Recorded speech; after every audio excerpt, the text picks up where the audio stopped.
So we had to stay about 2 weeks in this place, and finally we decided it's time to go to a train station and try to go home.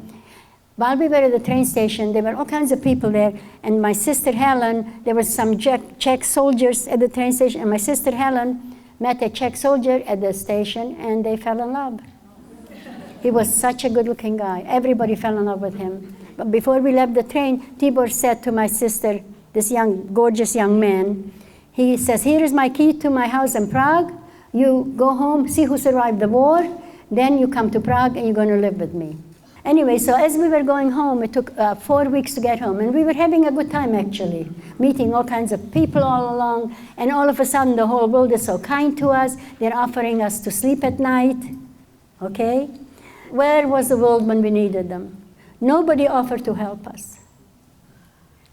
Unbelievable what happened to us. So the first thing we did was we found a stool, and we climbed up and got the little jewelry box, the shoe polish box where we have hiding the jewelry. And that's when we divided the jewelry between us. No parents came back from the war.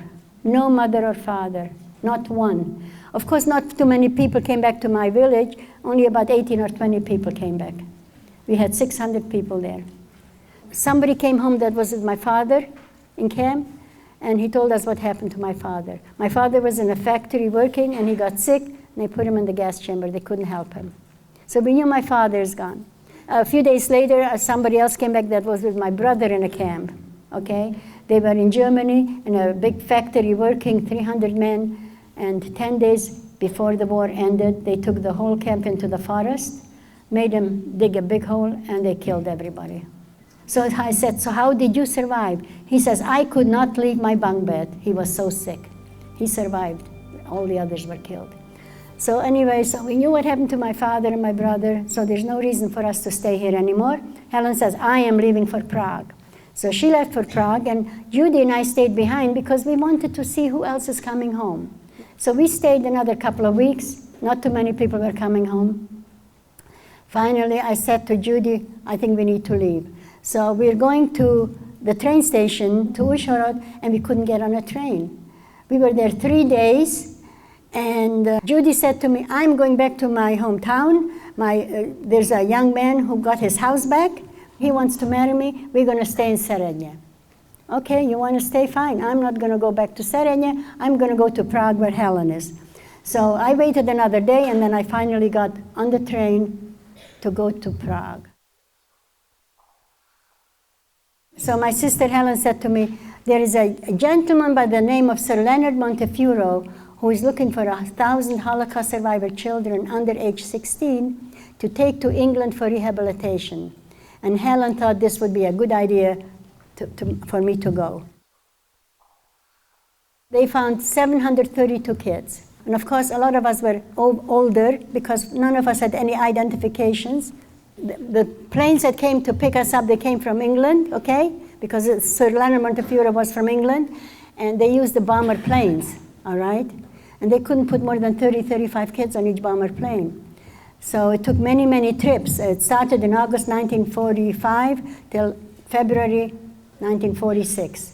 So I stayed in Prague till the last transport. So I left in February of 1946. We left, the last transport left, and we ended up in Scotland, okay? There were about 35, 40 kids, and they're taking care of us. They're teaching us the language. This was an organization called Hashomer Hatzair, which means we are for Israel. We were 12 of us left in this hostel in Scotland, so they sent us to Bedford, okay, which is not far from London. 12 kids, half of girls and boys. We came to Bedford, okay, and they were mostly all Polish and German boys, about 40 kids or so, okay. So they introduced us the next day, and there was a young man in the back, a gentleman. I said, that's the man I'm going to marry. And of course, he already had a girlfriend. So it took some time. Finally, the hostel was emptying out because a lot of the kids are finding relatives in Australia, New Zealand, Bolivia, because we're all orphans, okay? So we're looking for families, really. They told us we could go to live in London, we could go to Liverpool, we could go to Manchester. So we decided to go to London, and Max decided to do the same thing, and his girlfriend stayed behind, okay? And that's when we started dating, okay? So it took me a while, but I got him. That's what it is. Don't ever give up, guys, girls and boys. If you like somebody, remember it can happen.